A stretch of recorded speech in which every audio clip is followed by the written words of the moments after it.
आज स्कूल में किए विद्युत के प्रयोग के बाद सुनैना बहुत खुश थी। वह उत्सुक थी घर पर सबको इसके बारे में बताने के लिए।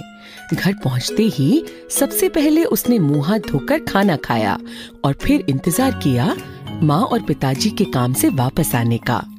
शाम को जैसे ही माँ पिताजी वापस आए, सुनैना उनको अपने दिन के बारे में बताने लगी। सोहन भी अब सोकर उठ गया था। माँ, पिताजी, मुझे आपको कुछ बताना है। अरे सुनैना, पहले बैठने तो दो। सुनैना और सोहन ने माँ और पिताजी के हाथ से उनका सामान लेकर रखा और उन्हें पानी दिया। हाँ सुनैना, अब बताओ क्यों इतनी उत्साहित हो? पिताजी, आज स्कूल में हमने बैटरी और तार की मदद से एक बल्ब को दीप्त किया। अरे वाह, तुम्हें तो बहुत मजा आया होगा। ये आपने कैसे किया सुनैना दीदी? बैटरी और तार की मदद से एक विद्युत परिपथ बनाकर। विद्युत परिपथ क्या होता है? सोहन, किसी भी विद्युत यंत्र को चलाने के लिए एक विद्युत परिपथ चाहिए होता है जिसमें विद्युत धारा बहती है। इससे ही बल्ब जैसी चीजें दीप्त होती है। मुझे भी बनाना है विद्युत परिपथ। नहीं सोहन, वो तो स्कूल में सीमा दीदी ने बनवाया था। इसे बनाने के लिए जो सामान चाहिए होता है वह घर पर है ही नहीं। मैं पुराने सामान के डिब्बे में देखती हूँ, जरूर कुछ ना कुछ मिल जाएगा।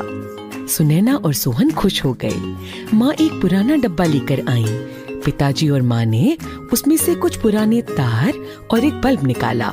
सुनैना ने घड़ी में से सेल निकाला। अरे वाह, घर पर तो सभी सामान एकत्रित हो गया। सुनैना ने झटपट सभी सामान को उसी तरह व्यवस्थित कर दिया जिस तरह स्कूल में किया था और बल्ब दीप्त हो गया। अरे वाह दीदी! पता है, हमारे घर में जितनी भी विद्युत से चलने वाली चीजें हैं वह इसी सिद्धांत पर चलती हैं। दीदी, अब इस बल्ब को कैसे बंद करेंगे? सेल के किसी भी एक टर्मिनल से तार को निकालकर। पर जब हम घर में किसी बल्ब को बंद करते हैं तब तार तो नहीं निकालना पड़ता। हाँ, ये सोचने वाली बात है कि उस बटन से तार किस तरह जुड़े हैं। तार तो दीवार के अंदर होते हैं और हमें दिखते भी नहीं। सुनैना, अगर तुम चाहो तो इस साधारण विद्युत परिपथ में भी बल्ब को जलाने और बुझाने के लिए बटन लगा सकती हो। ऐसे बटन को विद्युत स्विच बोलते हैं। वो कैसे पिताजी? अभी करके देख लेते हैं। पिताजी ने परिपथ में एक जगह से तार को काटा। ऐसा करते ही बल्ब बंद हो गया क्योंकि विद्युत प्रवाह रुक गया। सुनैना, क्या तुम तार के इन दो सिरों से प्लास्टिक हटा सकती हो? सुनैना ने झट से प्लास्टिक की परत हटा दी। पुराने डिब्बे में से पिताजी ने एक चाबी निकाली और तार के एक सिरे को उस चाबी से जोड़ दिया। सुनैना, अब चाबी का दूसरा हिस्सा तार से जोड़ो। जैसे ही सुनैना ने चाबी का दूसरा सिरा तार से जोड़ा, बल्ब दीप्त हो गया। अरे वाह, ये तो बहुत सरल था। पिताजी, आपने चाबी को ही क्यों स्विच बनाया? इस डिब्बे में तो बहुत सारा सामान है। एक काम करते हैं, हम इस विद्युत परिपथ में अलग अलग चीजें जोड़ते हैं और देखते हैं कि बल्ब दीप्त होता है या नहीं। माँ ने कुछ सामान जैसे रबड़, लोहे की कील, चौक, कपड़े का टुकड़ा, कांच का टुकड़ा आदि डिब्बे से निकाला। सुनैना और मैं इन सब चीजों की सूची बना लेते हैं और देखते हैं किस चीज के प्रयोग से बल्ब जलता है। सुनैना ने एक कागज पर सूची बनाई। सबसे पहले इस लोहे की कील के साथ प्रयास करते हैं। सुनैना ने चाबी को हटाकर लोहे की कील लगाई। बल्ब दीप्त हो गया।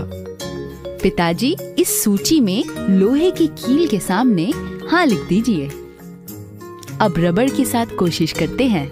रबड़ के साथ तारों को जोड़ने पर बल्ब दीप्त नहीं हुआ। इसी तरह कपड़े के टुकड़े से भी नहीं हुआ, पर चांदी की चम्मच से बल्ब दीप्त हो गया।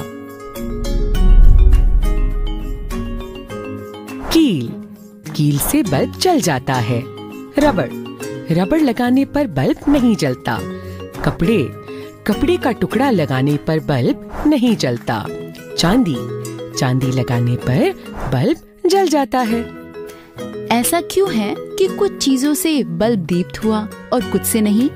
ऐसा इसलिए क्योंकि इनमें से कुछ चीजें विद्युत चालक हैं और कुछ विद्युत रोधक। यह क्या होता है? जब विद्युत परिपथ में विद्युत का प्रवाह होता है, उसमें कहीं भी रुकावट आने से विद्युत उत्पन्न नहीं होती और वह परिपथ अधूरा माना जाता है। विद्युत चालक ऐसे पदार्थ हैं जिनसे विद्युत प्रवाह नहीं रुकता, बल्कि ये पदार्थ आसानी से विद्युत का प्रवाह करवाते हैं, जैसे धातु से बने पदार्थ, लोहा, तांबा, चांदी इत्यादि। इसलिए बिजली के तारों को धातु से बनाया जाता है ताकि विद्युत उनमें प्रवाह कर सके। पर तारों के ऊपर तो प्लास्टिक होता है। हाँ, धातु से बने तारों पर विद्युत रोधक पदार्थ चढ़ाए जाते हैं, ऐसे पदार्थ जो विद्युत प्रवाह को रोकते हैं। तारों के ऊपर प्लास्टिक इसलिए जरूरी है ताकि यदि कोई उन्हें छुए तो विद्युत से झटका ना लगे। हाँ बच्चों, विद्युत से बहुत संभल कर रहना चाहिए। इस तरह के प्रयोग बड़ों की मौजूदगी में ही करने चाहिए। घर में भी विद्युत यंत्र केवल बड़ों के सामने ही इस्तेमाल करें। यदि विद्युत से जुड़ी किसी भी चीज से असावधानी बरती जाए तो हमें गंभीर चोट भी लग सकती है। जी पिताजी, हम इन बातों का ध्यान रखेंगे। भाई, मुझे तो बच्चों के साथ यह प्रयोग करके बहुत मजा आया। मुझे भी। हमें भी।